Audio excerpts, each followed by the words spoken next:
what we focus on filters the world around us so aggressively that it limits what we see. Does that make sense to everybody? Medical science says if we stop drinking, stop smoking, reduce our caloric intake, and start exercising, we can actually add 2 years to our life expectancy. I say, who cares? It's just 2. And that's who you are. That's who we are. That's who America is. When we fall down, we get back up.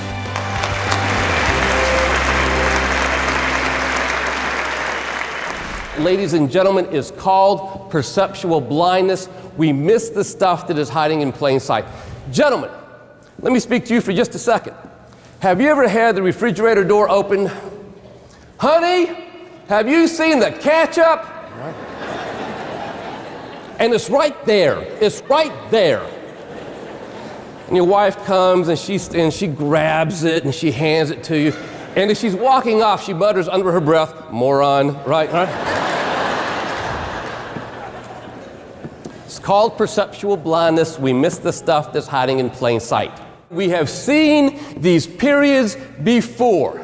It's called the evolution of a revolution. And when I'm talking about a revolution, I'm not talking about what's going on in the Middle East. I'm talking about the Industrial Revolution, the Railroad Revolution, electrification, mass production, information technology. We have seen these periods before, and what I'm going to do now for the next 10 minutes is I'm going to explain how a revolution unfolds.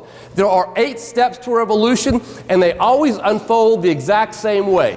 So what I'm going to do is I'm going to explain how this happens, then I'm going to give you 2 examples. Then I'm going to show you 2 slides. And when I show you these 2 slides, everything will make logical sense to you, and you will be as optimistic about the future as I am today. In 1880, the city of New York had a huge problem. Someone tell me what the problem was in New York in 1880. Horse poop. Your average horse weighs 1,300 pounds, and they will displace between 25 and 35 pounds of manure every single day. In 1898, the world had its very first International Urban Planning Conference. London, Paris, Chicago, New York, we all had this problem. How are we going to fix the problem? So people from all over the world gathered together to find a solution to the problem. It was a 10-day symposium. After 3 days, they disbanded. They went home. They said, we can't find a solution. The only solution is you got to get rid of the horses. Can't get rid of the horses. That's our main means of transportation. There was an economist at this meeting, and he did the math, and he said, if the problem continues to grow at the rate that it has been growing, by the year 1920, the city of New York will be buried 30 feet deep in horse manure. What are we going to do with it? Send it to New Jersey. And they did. This is good. This is good.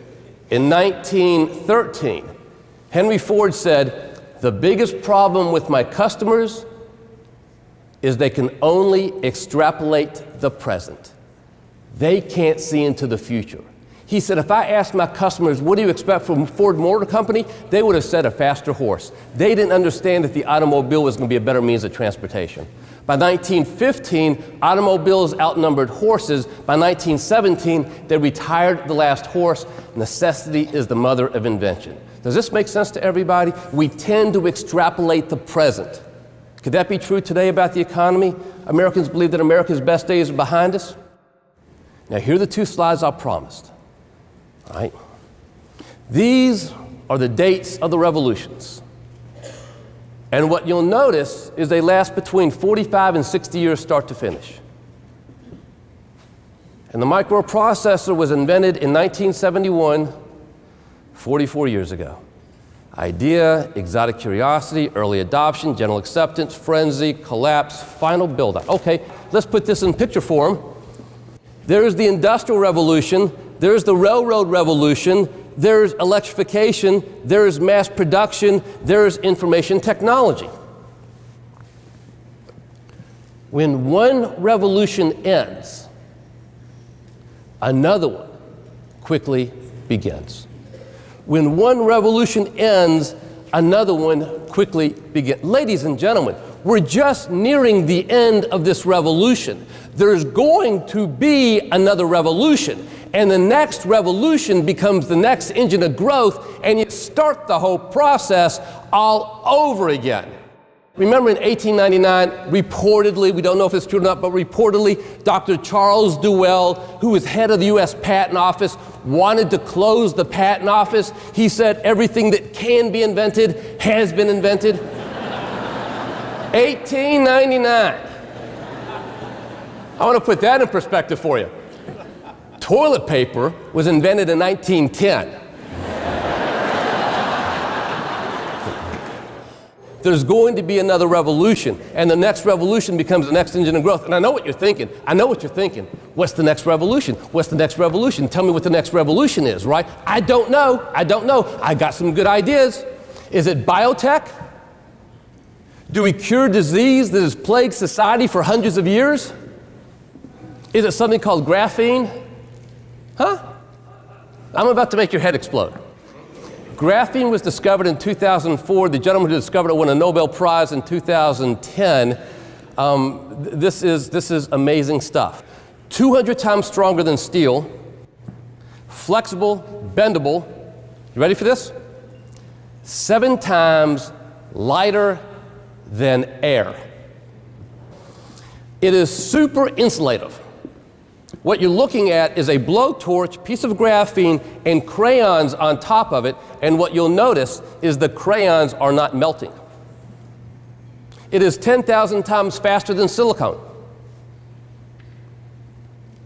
It creates electricity. One more time. You mean it conducts electricity? No. It does conduct electricity. It's superconductive, but it creates electricity. And you know how it creates electricity?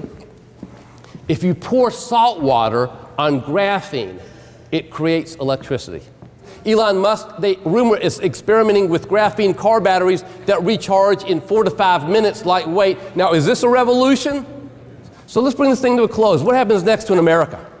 You all remember Carrie Strug? 1996 Summer Olympics, the women's Magnificent Seven. It was 7 girls, 1996, Atlanta, Georgia. They had never won a gold medal in a fully attended Olympics. 96, it was going to be our year. Dominique Dawes, Shannon Miller, Amy Chow, Dominique Moceanu, Carrie Strug, J.C. Phelps. Carrie, she barely made the team. Now, why?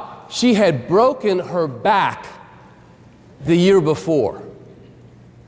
7 girls, 4 exercises. You get 1 shot at every exercise except the last one, the vault. For some reason, you get 2 shots at the vault. I don't know why. It is what it is. We're going into our last exercise. America's got the gold. Russia's got the silver. Shannon Miller leads us off. She stands back. She runs down the runway. She hits the springboard. She does a somersault, and she nails it. America's got the gold. We work our way down to girl number 6, Dominique Moceanu. This is her event. She can do it in her sleep. She said, I've done it 1,000 times before. She stands back. She runs down the runway. She hits the springboard. She does a somersault, and she falls to the ground. It's okay. She gets a second shot. She stands back in line. She runs down the runway. She hits the springboard. She does a somersault, and she falls again. In an interview, she said, it felt like someone had greased the mat. And America went from gold to silver. We have one more shot. We have Carrie Strug. Broke her back the year before.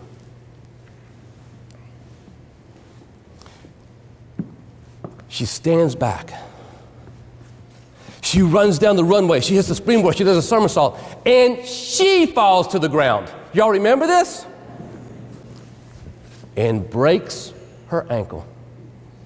tears 2 ligaments, stands up, can't put any weight on it. Collectively, 30,000 people in the gym go, oh man, we lost again.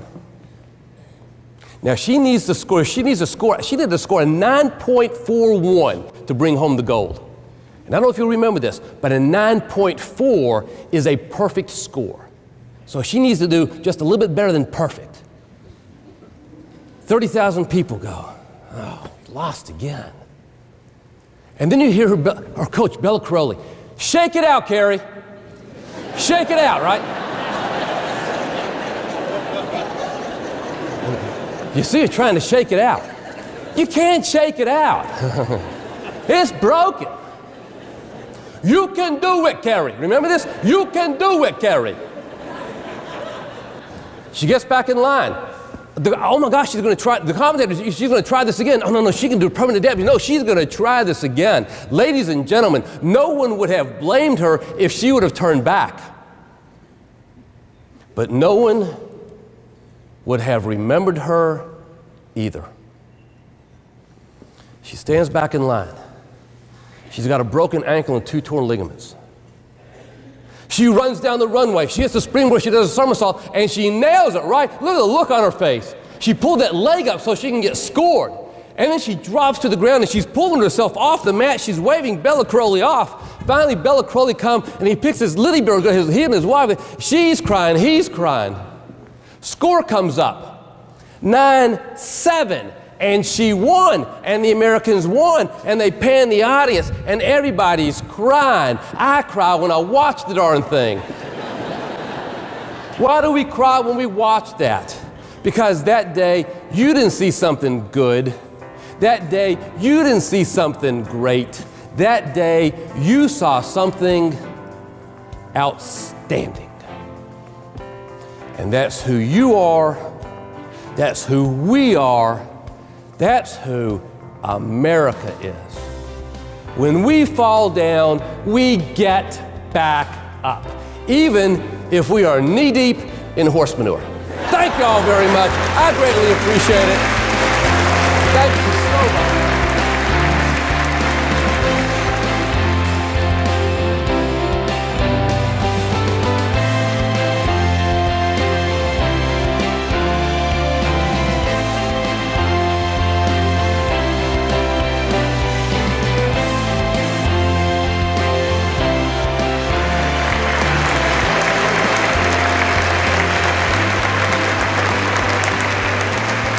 Making me cry. But anyway, thank you so much, Mark. That was incredible.